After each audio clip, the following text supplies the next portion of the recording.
This is the Game Sports Podcast. I am the host, David McCaig Jr. The game is powered by 91 Network. In this episode, I will be joined by Justin Hyklel in a one-segment commercial-free episode, and we'll be discussing all things around the NHL leading up to the NHL season, and we'll also be discussing in our In the Pocket segment, Week 2 reaction with the NFL and Week 3 preview. Let's go.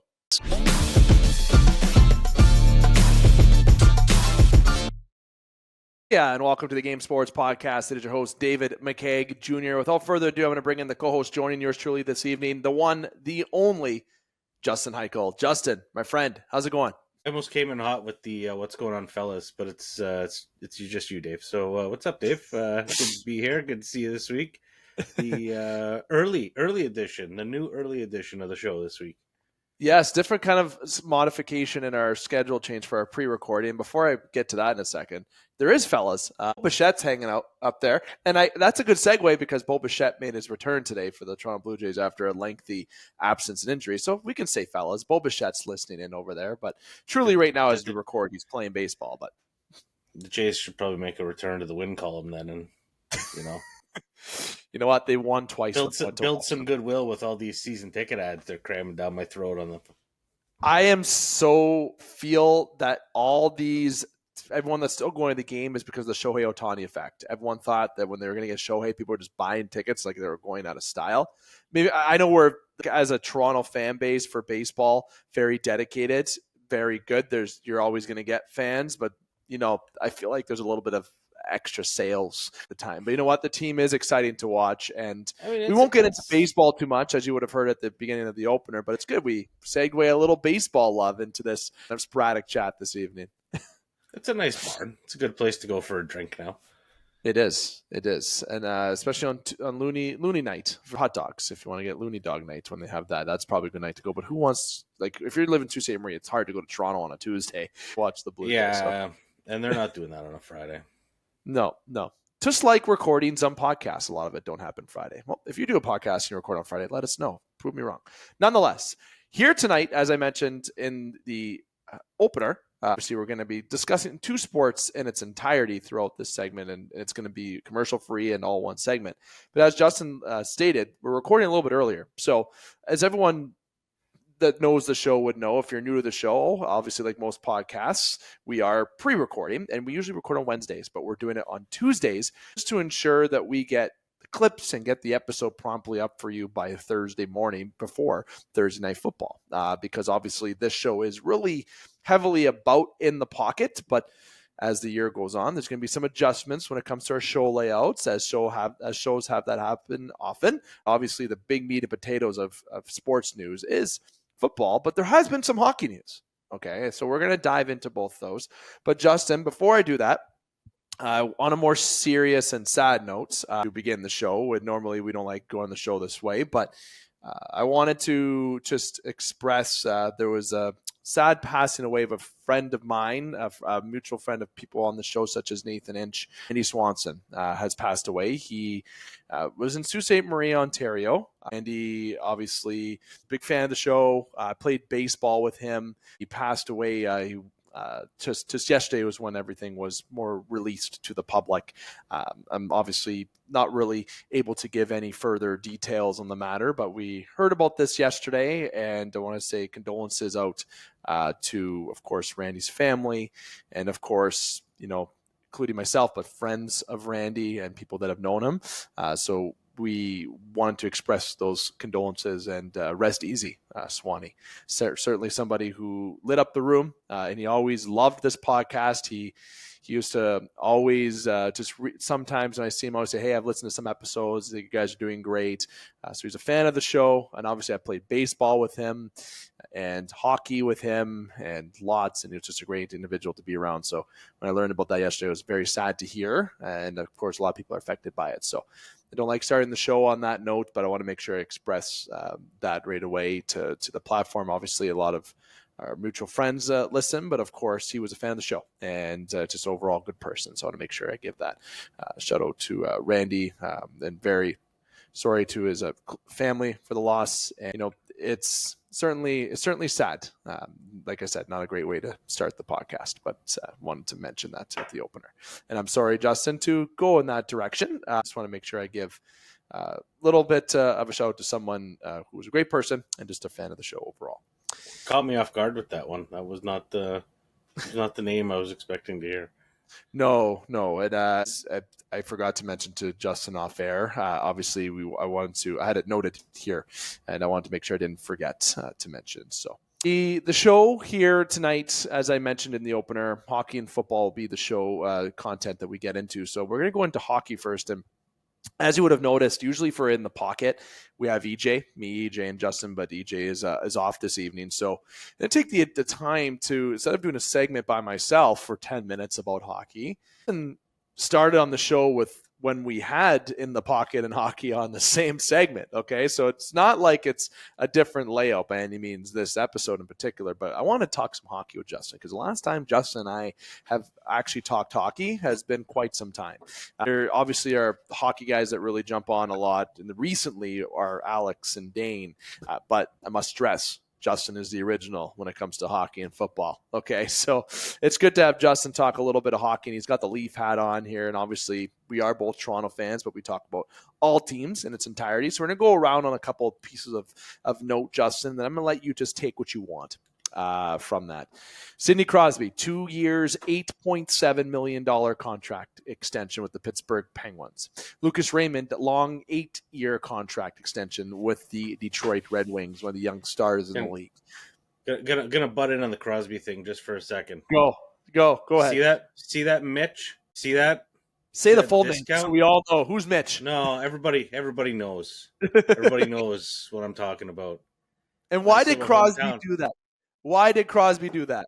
What was his interview? What did he say? I honestly have no idea, because if I'm thinking like an entitled little prick and his weird dad, then I deserve $300 million for not accomplishing anything but crying in the playoffs. Yep. Unlike, and you know what? Like, I've given over the years, it's well documented on this show, I've crapped all over Sidney Crosby because I didn't like the Penguins, and they won. But much. I mean, he's got a resume. Sure does.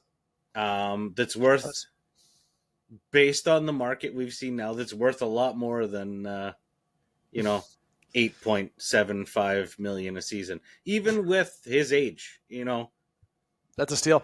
Like, so, and honestly, now, like, in all seriousness, redirecting my hate from Mitch Marner and taking this to a serious conversation, if the Leafs were, considering offering John Tavares an extension to keep him around, if Crosby with his resume is getting that, then is it unreasonable to think that Johnny T out of hometown is like a $5 million kind of guy?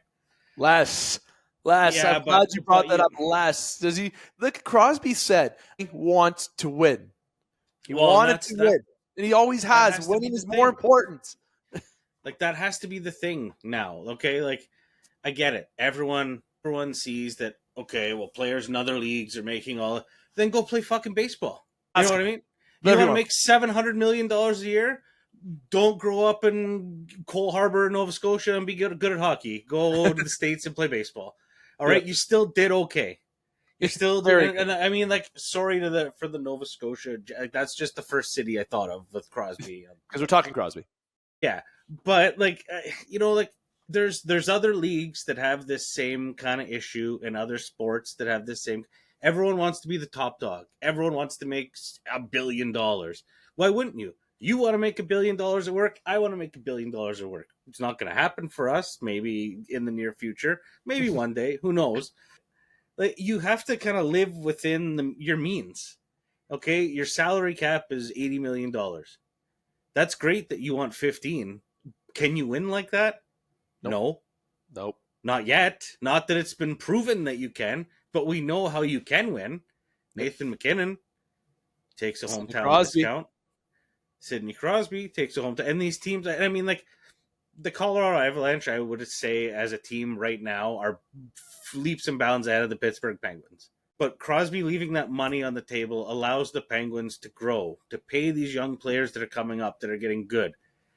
the Colorado situation with Nathan MacKinnon taking that discount allows Colorado to add some talent at the deadline or add a free, like someone, a Free agent. name at the end of the year. Trade. Like, I think you said, but yeah. like leaving that cap flexibility to your team, no one wants to hear, well, that's almost more valuable than paying them. But it is. Like, you don't think that the goodwill you're going to buy in community, and I mean, not every city is like Toronto or Montreal or New York, where Gary's Pizza is going to pay you $10,000 to come out and do a commercial. But like, there's money to be made. I mean, we chewed up a little bit of time with this, but I think it's Crosby doing that is kind of showing the rest of the league, like, this is kind of how you have to act. Like, if you want to be a top dog in the league, you got to recognize sacrifices. I had somebody tell me, and they said, well, Crosby's already won, so that's easy for him to say. No. He has taken this pay cut since he took an extension. And if you look back, $8.7 million when he did sign it in the 10s before, when all that was signed. Yes, it seemed a lot then. But Sidney Crosby is the best hockey player in his generation. Well, is he the best player in the league right now? No. Connor McDavid is. But what was Crosby when he was McDavid's age? The same effect. Is McDavid better than Crosby? I don't want to create an uproar. They're two different players. I like McDavid's style a bit more in terms of how he's a bit bigger and faster, but the smarts and IQ of Crosby, I know McDavid has that. Don't get me wrong, but I still think Crosby has some edges that time, and you can argue still. But McDavid, Crosby, the Mario Lemieux, the Wayne Gretzky's, these guys are called generational talents. They're franchise altering. Okay, and Crosby at that time when he was making 8.7, do you remember what Alex Ovechkin took at that time? $10 million. And it took a while for the Caps to win. They eventually won, okay, but it took a lot of time and a lot of eat salary here, percentage here, some magical formula. And they're on that Charlie Day meme that, okay, is what they figured out in Washington. They finally beat the Las Vegas Golden Knights in their first year in the league in the Cup Finals.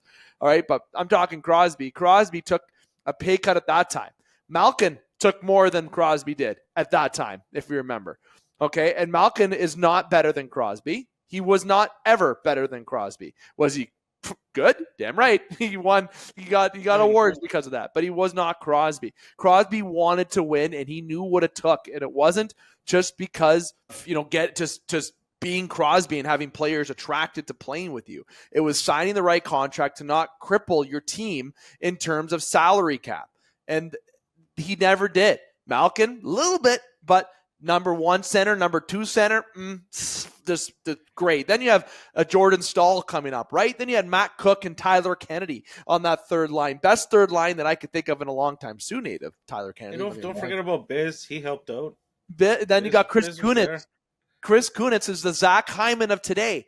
Okay, there's a guy who left the Anaheim Ducks, and he wasn't doing as good, but Crosby says, puts a little fairy dust on Chris Kunitz, and he turns into a 30-plus goal scorer and plays with them in the Olympics. So Crosby has the effect of being a domino effect on his team. He's a winner attitude. And yes, he has won before. He has. And at the end of the day, cool. But he has always had this mentality, and he doesn't want to stop winning. And is Pittsburgh going to win the next 2 years? I hate to break it to you, Pittsburgh fans. You're not. I know how good Crosby is. I know what you got. I don't think he's going to win in Pittsburgh in the next couple years. And it's convenient that in 2 years we got the Olympics. I think that's his last year before he says, see you later to the NHL and to hockey. But again, who knows? Also a cap-friendly contract. Maybe next year Crosby isn't doing as good. Pittsburgh isn't doing as good. And they're like, hey, Sid, you did this for us. You have a very movable contract. Let us do you a favor. Go play with your buddy Nathan MacKinnon, or go play with Montreal because they're going to get good eventually. I honestly don't think he would. I don't think he would. I'm not saying that would happen, but Crosby wants to win. I'm getting off track. Crosby wants to win, and he is somebody who is loyal and ultimately wants to win. He had 3 contracts since his expiry contract in 2008. He had a 5-year, 8.7. That was probably a max at the time too, I think. Then he had a 12-year, 8.7. Then he had a 2-year, 8.7. The percentage of those cap hits, you see what he's doing there? Just thought of that. 15.3%. 13.5% and a 9.9% contract. That is the percentage as it went up. And he's actually the 42nd highest salary in the NHL outside of perhaps Tom, like modern sports, best bargain in modern sports history was the example that someone named Josh Roundtree used. And greatest hockey player in his generation. Okay. And ultimately he's somebody who has said, I want to win. That is what's important to me. Take note to players who think that, you know what, despite who you are, you think you're going to win because you want to be the highest paid guy, you're not going to win then. Maybe if you do, good. But you know what? When you really have a top-heavy team, and this isn't hints, but I know Justin used a hint. There's other teams that have guys that are making big bucks on that latter half of their big deal. You're not going to win. That's Crosby's contract. 8.7 years. Honestly, if Sid the Kid didn't happen, I don't think the NHL salary cap is where it is today. There's a lot of Pittsburgh's probably not a team if Crosby didn't happen there. Nope. If they didn't win that draft lottery and he goes to Anaheim, we're talking a whole different story here. We're talking a whole different story. The league was in a rough spot, and he put the league on his back, and it was just the Pittsburgh Penguins cutting a check for him, and he was a face for the entire friggin' NHL for a long time. And you don't think that he was offered good guy, more Sidney money? Crosby. You don't think he was offered more money? I guarantee you it was more of a maybe. We're not going to get into that conversation, but there's a guy who wins. I bet you his Tim Hortons contract pays him more than his NHL contract. 100% it does. Him and McKinnon both. Maybe not McKinnon. McKinnon gets paid in Timbits. He brings him to the locker room and he judges the guys for eating unhealthy. Well, I'll use this quote. This might be the title. Actually, I shouldn't because it was used in different places, so I might have to change it up a little bit, but I like it. Most unselfish athlete to play any sport. Leave that to marinate. Think about if there is somebody else. If you think there is somebody else, comment below. But Crosby taking a discount to try to at least win, but not to cripple financially the Pittsburgh Penguins in the future. Like I've mentioned, Lucas Raymond, long-term contract. More sour news. Seider hasn't signed yet, in Detroit? Seider has not signed. I don't know how teams didn't throw that an offer sheet. That guy is worth the offer sheet. They would match, but I'm sorry, I'm an offer sheet guy. I call me Brian Burke. I don't like it. People don't use it enough. Like you could stir the pot so bad, and everyone's just like, it seems like it's such a cordial group of managers that don't want to screw each other over. Yeah, because then they talk about, it's a business. It's not personal. And when it comes to Moritz Seider, I mean, it's kind of personal. How many teams are looking for a right shot defenseman that is 6'3", over 200 pounds? Okay, and young, and one of the best he won the Calder, one of the best up-and-coming players in the National Hockey League. This guy, he's worth throwing that 8.5 to. He's worth throwing that offer sheet to 9. Then Detroit's going to obviously match it. But then things are going to get a little bit tough in Detroit. Okay, you got I don't know that. It's a lot of money for him. He's good. I'm not. There's no. I'm a fan. It just seems like 42 points last year. He's had 50 points, 42 points, and 42 points on a team that was rebuilding. He had 50 and 42, and a team that took a turn last year. These young guys are just getting a ton of cash. Like, you know, like it just seems like you used to have your rookie contract, and then a team could railroad you for a few years, make you miserable. You know, like they just kind of owned you. Now these guys are like, yeah, whatever. It's like college football. They're just like, hey, you need a Bugatti? Here you go. There you go. Take it. It's on the house. Be our fullback. No big deal. On the house. And on a little more sour note, Dakota Joshua was diagnosed with testicular cancer. The Vancouver Canucks, but it seems like everything is trending in the positive direction for that. He does hope to play this season. Former Toronto Maple Leaf, actually, which people didn't know of before when I mentioned it to them. He played in the system of Toronto, and very rugged type and hard-nosed forward for the Vancouver Canucks. I really wish we signed him in the summer. Very good player. Yes, Lindell with the Dallas Stars inked a 5-year extension, just $26.25 million. And then obviously the Four Nations Challenge getting discussed. You got the 2025 World Junior Championship schedule was just released. There's talks about the Olympics already. A lot of good when it comes to hockey. Justin, before I move and we transition to football, because we're about 5 minutes over for hockey, Austin Matthews was named captain of the Toronto Maple Leafs. I talked about this in a previous episode a few weeks back, but I didn't get your reaction on Austin Matthews being the new captain of the Toronto Maple Leafs. And since you have a Toronto Maple Leaf hat on, I thought maybe you'd give us a little bit of how you feel, how's your reaction to Papi taking over the reins as captain in Toronto? I think it's the right move. I think it's an uncomfortable move to happen, but I mean, JT's also seems like one of those guys where he's professional about it. Yep. You know, like it's work. Hockey is work. And if this helps everything move forward, and I mean, honestly, you could see it in interviews and everything last year that Austin was the face of the locker room. Yep. When something, you know, when there were questions being asked, like people like Tavares got interviewed, but you didn't. What at length interviews did you see with John Tavares? I mean, he's also not like a super great interview. There's opportunity for interviews. He's all business, but like Matthews is just kind of, he put the team on his shoulders. You kind of at 69 goals. Nice. You saw it for the last 2 years. I mean, 69 goals. What, 66 the year before, was it? I'll get the confirmation. Or 67, either or. But like he beat the. Yeah, he had last year he had 69 points. Year before that he had 40, but then he had 60 the year before that. So that's how that went. Okay, back-to-back years, and 2 of the last 3 years, 60 goals or more. So if he trends like he has been, then he's only going to get 41 goals in less games this year. So let's hope, if you're a Toronto Maple Leaf fan, that doesn't happen. But obviously Matthews taking over. I've given my opinion. You can listen to that previous edition of the game for me to talk about that. But I agree with Justin. It's a certain move that is create a little bit of discomfort in the mind, but at the end of the day, in terms of Matthews or the locker room. But I think it's the way Tavares. If the locker room's good with it, then we're good. We have, like, you know what I mean? We're not there. We just have to watch them and yell. Yep. So if the locker room's good with it, it helps the fellas. The fellas are still jiving, then and positive. Let them roll.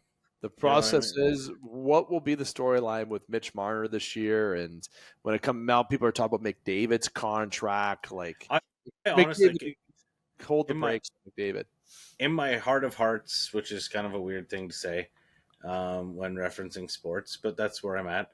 I think that Marner's going to railroad the Leafs and walk to free agency. That hot take? I do. I haven't seen an ounce of, hey, I'm a Toronto guy. I'm only a Toronto guy when it comes to business.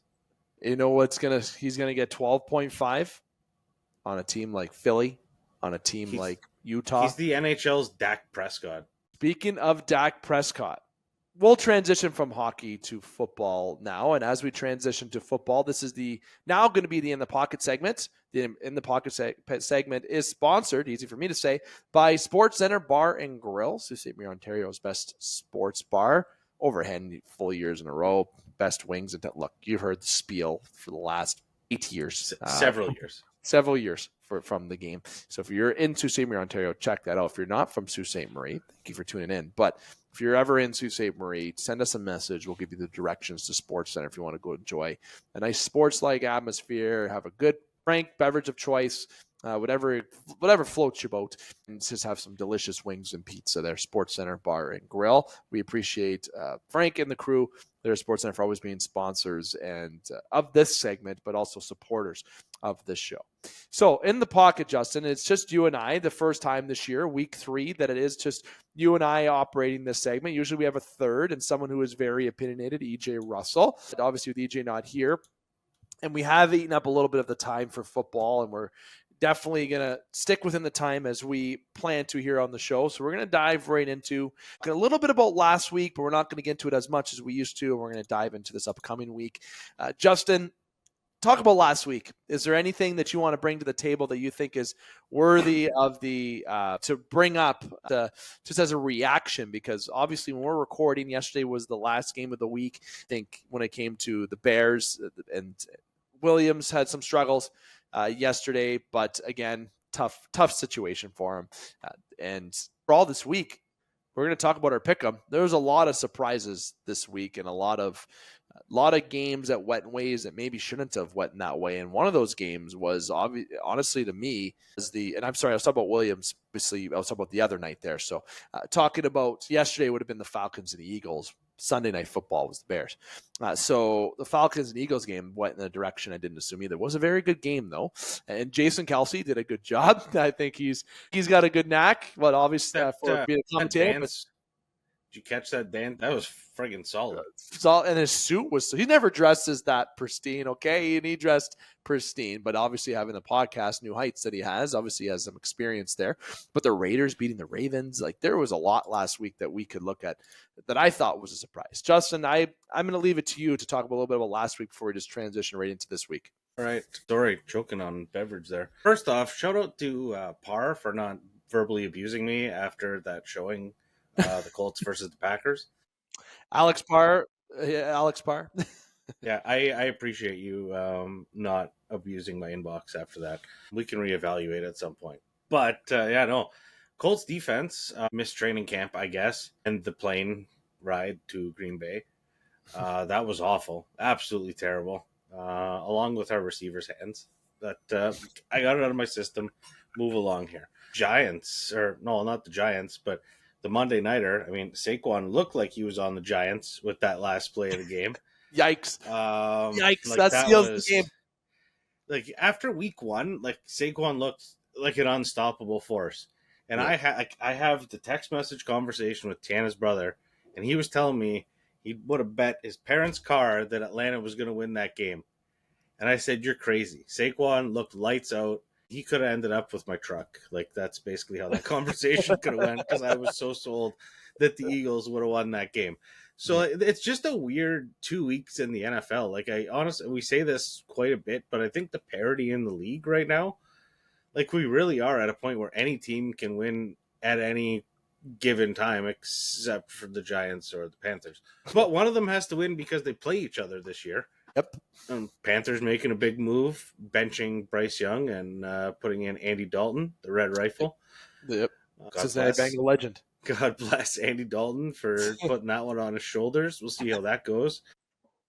Interception first play. Honestly, I feel bad for Bryce Young. Like, I don't know if he's that bad, because he never really looked that bad in college, or if his What did Sam Darnold prove? What did Sam Darnold prove this week? And what have those guys that have not gotten the right fit or chance proven this last couple weeks? I saw a tweet today that said, if Sam Darnold pulls a full Geno Smith, the New York Jets should be court-martialed until someone takes over the team. They can't draft any more quarterbacks. No, honestly. And the Jets did pull away with a dub against the Titans this week, and Aaron Rodgers, obviously a couple touchdowns. You know, he's able to. Will Levis gave him that game though. Like, sure, had Levi's 501s were on clearance. No, he didn't. He had his Kirklands on. He didn't even have the. I think the saddest loss to me was the Lions Buccaneers game. I thought that the Lions they didn't look like what they should have. I feel like Baker Mayfield has really found his groove in Tampa. I think he's really found his team. He's found his system. He has good offensive weapons with Evans and Godwin. He's got guys there that are weapons. They're letting him be Baker, to be honest. It just seems like another team that screwed up on quarterbacks. Carolina had Baker. Browns had Baker. But the personnel helps a lot too. I mean, the Vikings would be a completely different team if Sam Darnold had Adam Thielen instead of Justin Jefferson. You know, it's a totally different. If Baker Mayfield's in Tampa and he doesn't have Mike Evans or Chris Godwin, yep, is it the same? Different. No, like it's different. It's, you know, their success is only based on the circumstances they've been placed in. Development and stuff like that does play with it. I mean, we're not washing that, but I think Baker, he got a lot of rope in Tampa. Like, Carolina was like a win now and see you later.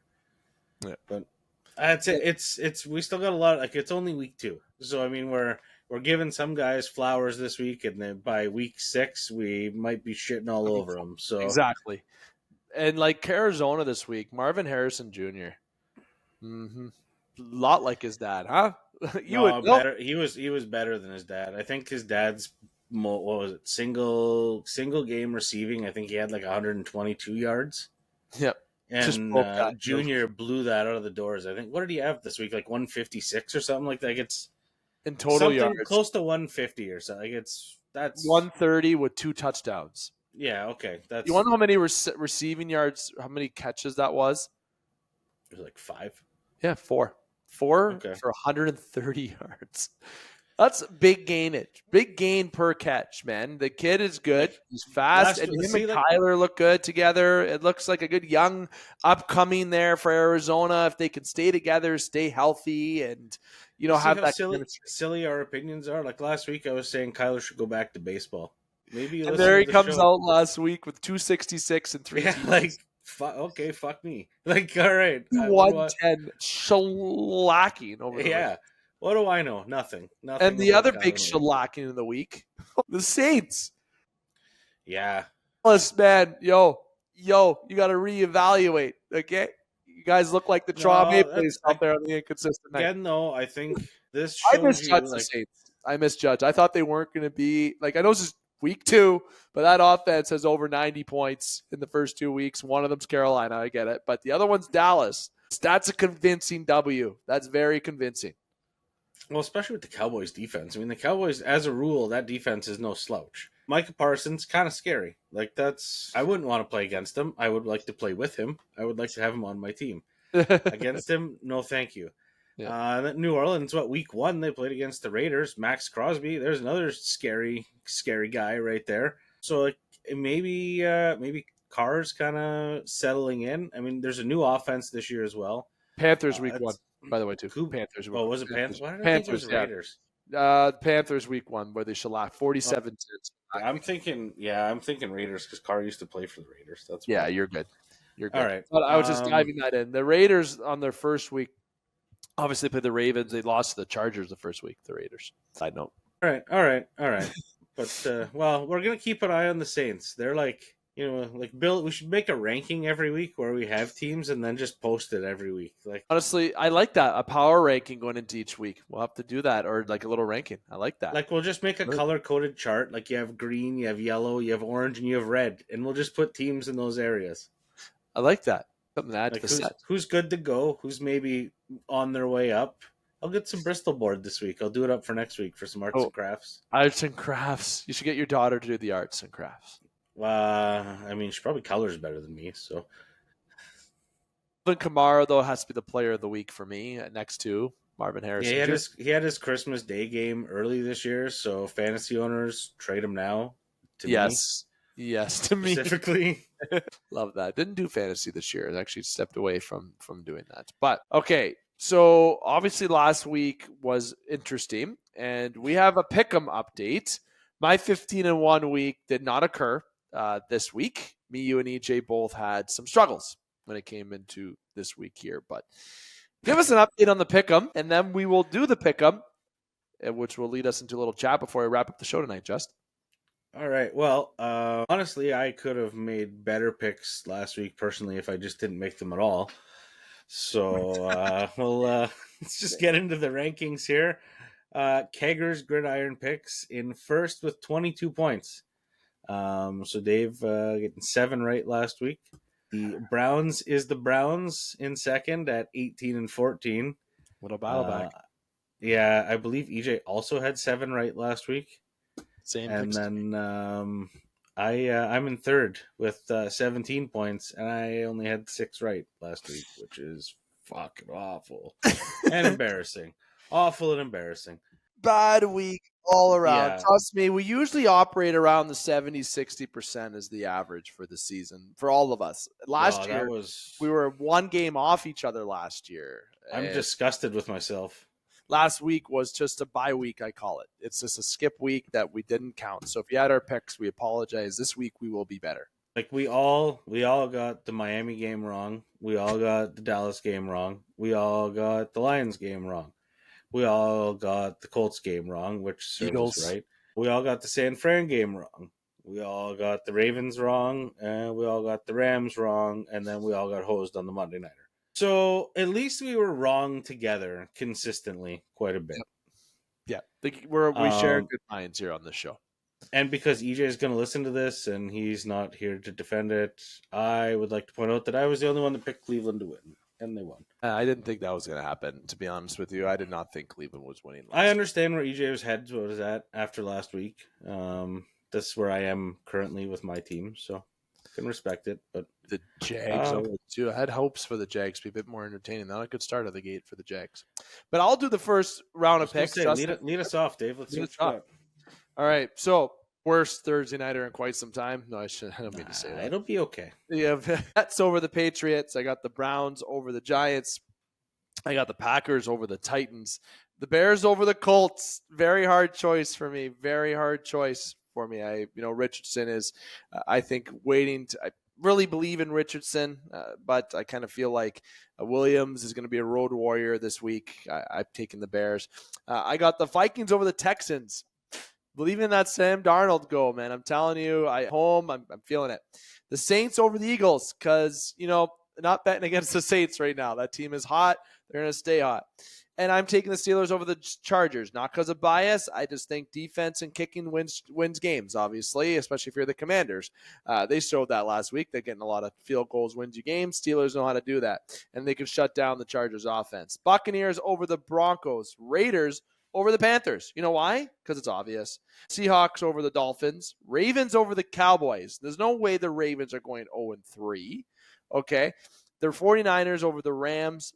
Lions over the Cardinals. Was a hard decision for me. It was a hard decision for me because I'm liking that offense right now from the Cardinals, looking really electric. Over the Falcons for multiple reasons. That offense, and they always find ways to win at the end of the game with help of the offense or the refs, whatever way you want to look at it. Bills, Jaguars, Bills.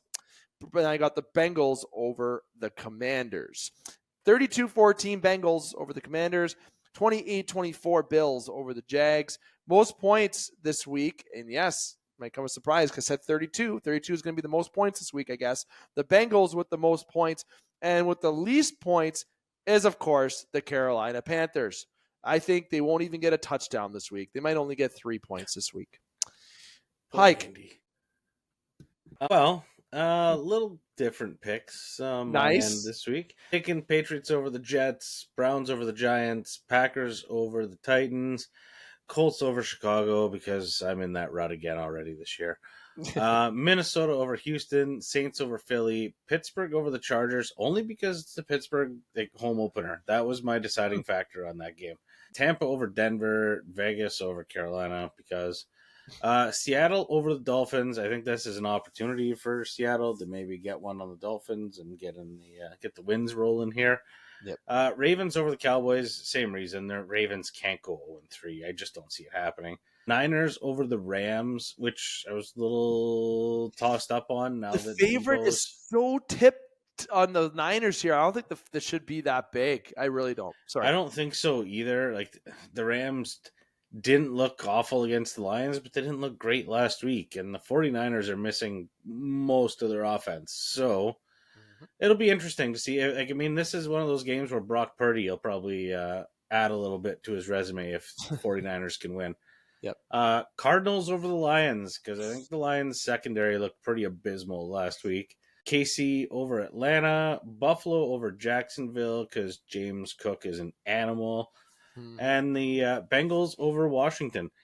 Note 2 Monday nighters next week, everybody. 7:30 and 8:15. Cincinnati over Washington, 28-17. And Buffalo 36, Jacksonville 14 as the tiebreakers. Most points this week, Tampa. Fewest points this week. Who guessed it? Carolina. The Carolina Panthers. I'm going to tell you because now this is what's going to lead into. Before I go to Carolina to wrap up the show, because 5 minutes here. Week 2 highlights for you this week, Justin. Then I'll share with mine before I say something about the Panthers to wrap up. Week 2 highlights. Like some things to watch out for? What are you looking out for this week? What are you looking at? I'd like to see, honestly, some of these penalties are getting annoying. It's not really a highlight. It's just every year we go through these, we take out or we change fucking plays. Like now we're doing the kickoff differently because we want to make the game more exciting.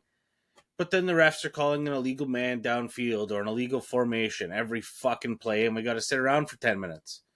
So Shows We the momentum. saved 3 minutes on the kickoff by bastardizing the kickoff completely and taking the football out of it. But now we've killed 20 minutes of game time because the center was too far downfield, completely out of the play, and it didn't really matter. Yeah. I get it. It should be a penalty. But if it doesn't fucking matter, why call the penalty? Like, face mask, roughing, okay. Sometimes, like, if you're a big guy, you get running, you can't slow down. Sometimes you just step an extra 5 yards. Fucking happens. All right? Like, they're not doing it on purpose, okay? No. Sometimes, I ask Anto about this. You get in the heat of battle, you're winning that battle. Sometimes you just want to put that guy on his ass, and it happens 10 yards downfield. You're not supposed to be there. Just happens. Like, Just happens. I want to stop you to tear an ACL. Didn't get injured. Kelsey tore that guy's ACL last night with that chest bump, eh? The guy who's got the Philly fanatic tattooed on his gut. The Kelsey's outfit in game, Jason, was fire yesterday. Just wanted to say. Apparently, he got that from Big Dom. Interesting. Yeah. Okay. That was his coming back to Philly gift. He got him a big Pasquale tracksuit. I've never seen that man so dressed up nicely, trying to mock or mimic his brother. But what I'll say, the thing for this week that I'm really watching is Jamar Chase. And why I'm bringing up Chase is very simple. Last week, his antics, man, throwing his helmet, yelling at the ref. And when Joe Burrow came to talk and pull him aside, Joe Burrow, okay, obviously he hasn't won a Super Bowl. Okay, he was injured last year, but the guy is a very elite quarterback, a good leader. He from what I've seen, I don't know Joe Burrow, but ultimately, the disrespect that Chase shows when he's on the field to the ref, it's somebody else, something isn't called. He's disrespecting Burrow and he's trying to get him to calm down. I know it's in the moment. I understand that. But when you continue 10 minutes later to still bitch about it at the sidelines and you're throwing helmets after and you're shrugging off coaches, get a grip, dude. Get a grip. Like, I had high hope on Chase. I think he could be elite. He could be star. He has that potential. He's shown that he can. But this antics, this stuff, look, I don't mind someone getting emotional and getting into the game. And yeah, but it's because he wants a new contract. That's what it is. Yeah. And he bought himself an insurance policy. This guy is being an off-field distraction, now being an on-field distraction, which could create poison in that locker room. It's an agent thing there, I think. Honestly, I think he's young and misguided. His agent has like a AAA client that he's going to get a big payout on if this guy gets a contract, right? Yep. And so you've got a guy with a name, so he can make a little bit of noise. But like once that noise starts to affect the team is, if I'm the GM, I'm like, listen, you want to pull this shit? We'll find somewhere for you to go. Yep. Trade him, sell him. Carolina could use another receiver. You can get another. Yep. Get Carolina. They would love. Like it's not going to go down like that. No one's going to trade Jamar Chase. No. But like, can you not put the fear of God in him a little bit? You know what I mean? Like it's no good to have around the locker room. Like if Cincinnati has some good things going there, like just shut your fucking mouth, man. Dude, Super Bowl team. That's a team that's in the Super Bowl a couple years ago. You're gonna get paid. Like they're not gonna not pay you. They're a pretty loyal team too to guys. Like they have names that they like to keep around. They're like I honestly team. If I'm Joe Burrow, I'm in that locker room, closing that door, media out, and fucking laying into him. I'm telling them, Cincinnati, up, dude. It's a cash flow issue. I think they've got to have a couple games, get the money in the bank account rolling, and they can sign them mid-season. There's a lot of teams like that. Like the NFL is no different than the NHL in certain senses, where there's still small markets. I mean, what owner wants to take money out of his pocket and pay a player when he could just take it out of the team? But if the team's not generating revenue, then you got to take that out of your pocket and hope that you get it back. Exactly. And so the efforts on the field right now, don't get me wrong, the brilliance is there, but his attitude isn't worth it. And look, I saw as maybe a Steelers like Burrow's hair. It is quite blonde. American Nightmare, Joe Burrow.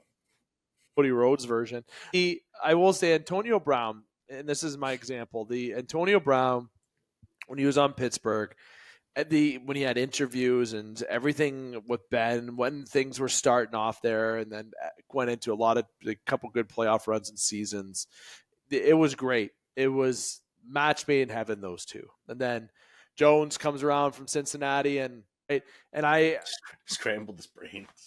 literally, and it's sad to say and to see, but his attitude, his persona, everything did change, and I think that is an effect to it. So that's why I'm saying that point.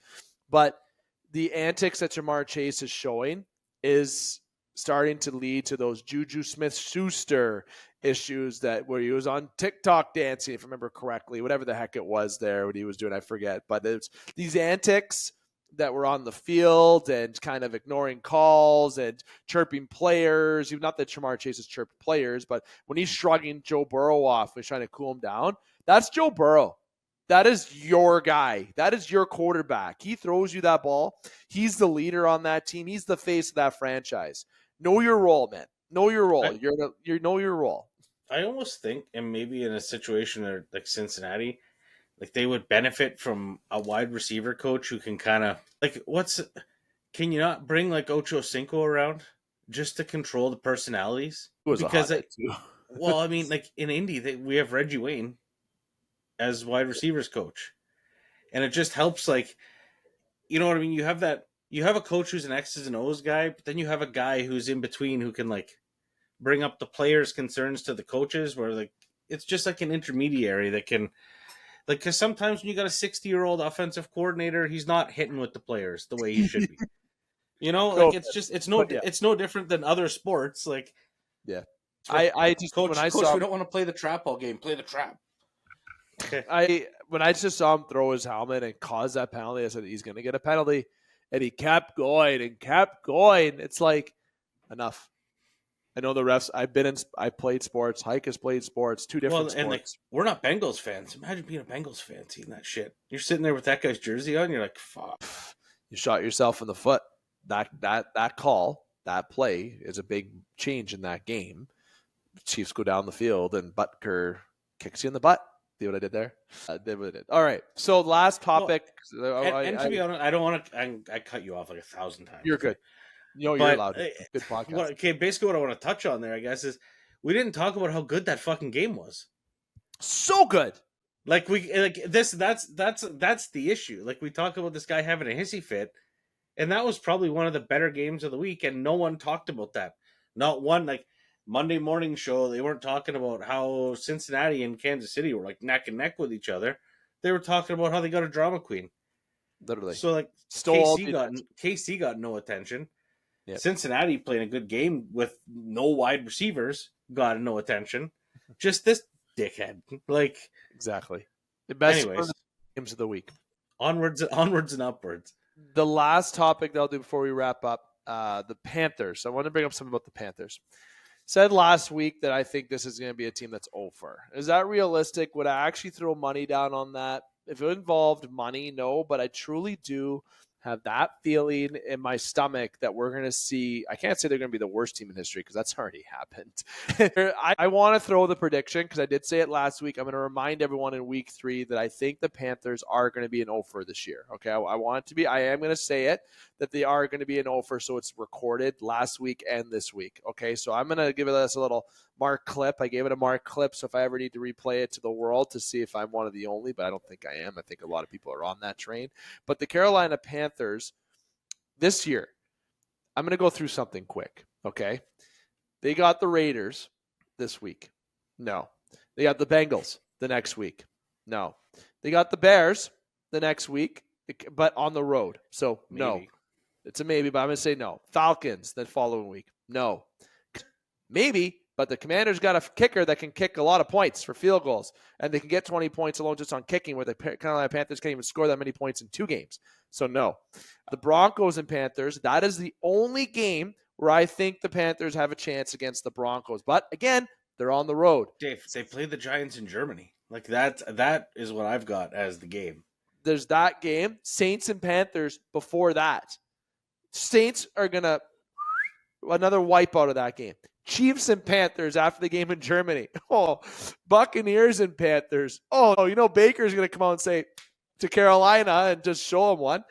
Eagles and Panthers. No. Cowboys and Panthers. No. Cardinals and Panthers. No. You know what, though? If they beat the Cowboys. Oh, no.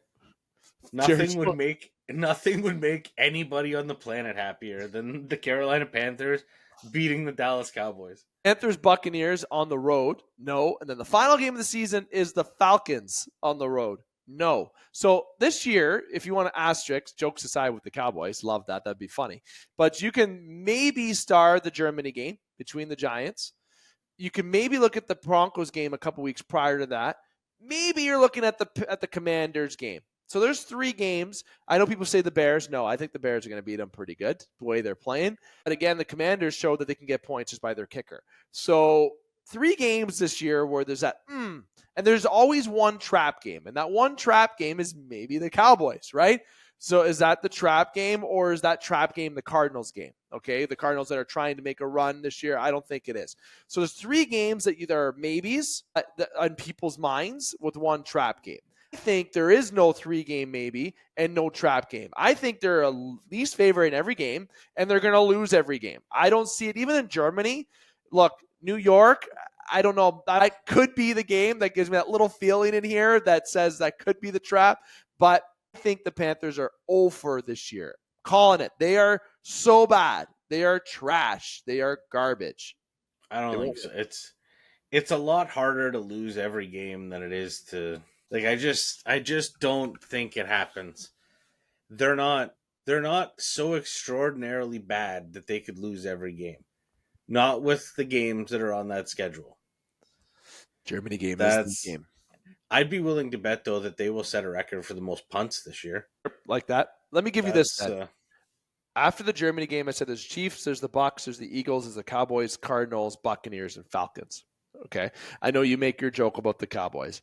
But if they're 0-4 up to the Germany game and they lose in Germany, they're toast.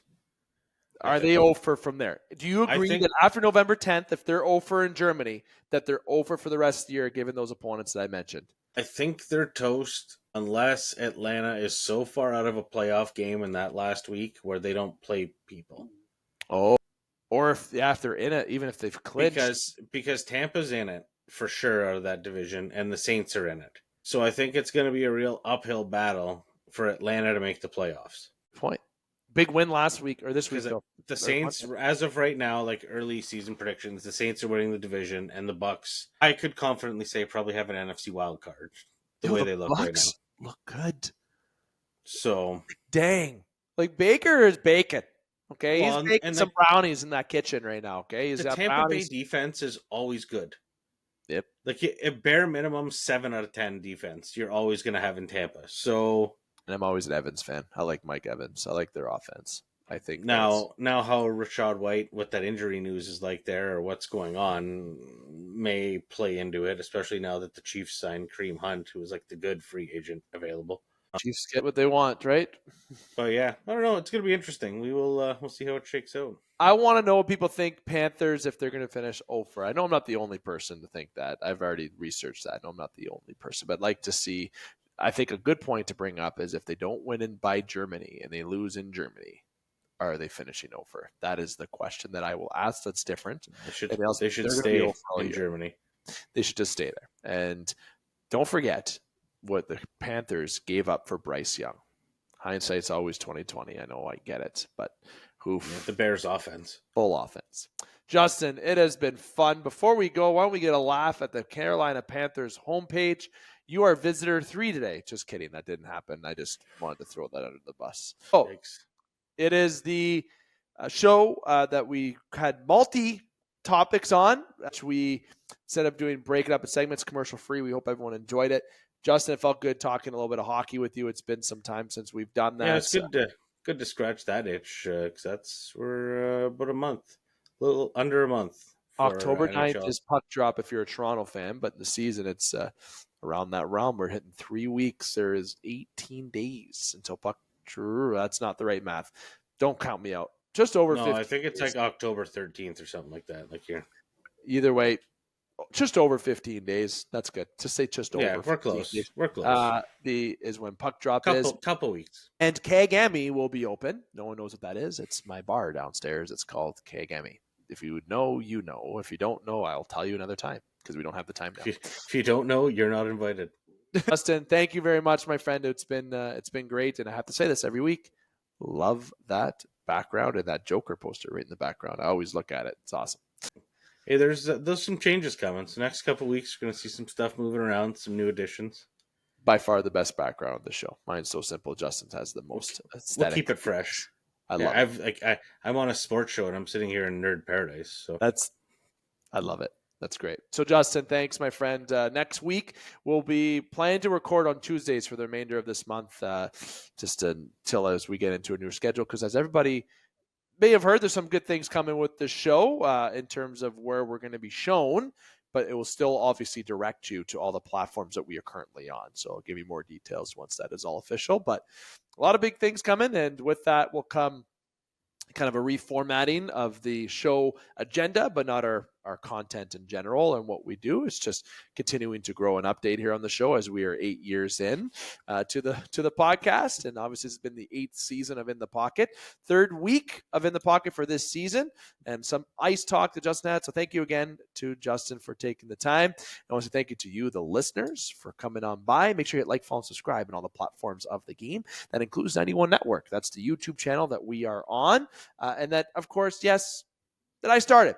Let's be transparent. But it started as a team, not it started as a group of us that came together. Want to have a platform for video content of our podcast to be on. So there's the Game Sports podcast on there. There's Full Time. There's Bitter Rivals. There's there's other providers on there that you can check out as well. Okay, Game Sports podcast powered by 91 Network. I want to say thank you again. Make sure you like, follow, and subscribe on social media such as Facebook, Instagram, and TikTok, because we are on TikTok. And you may have gotten here because some of our clips, so we appreciate you listening. And again, I want to say deepest condolences to the family and close friends of Randy Swanson, who was also a friend of mine and a friend of the show. But I want to make sure I recognize him once more. And I want to make sure that you know that next week we will be back for, again, just one episode that we'll be doing for the remainder of the month. So until next week, we hope you enjoyed this episode. And I'm here to remind you, keep your stick on the ice, swing your bats, catch your touchdowns, drain your threes, and shoot your shots. Booyah.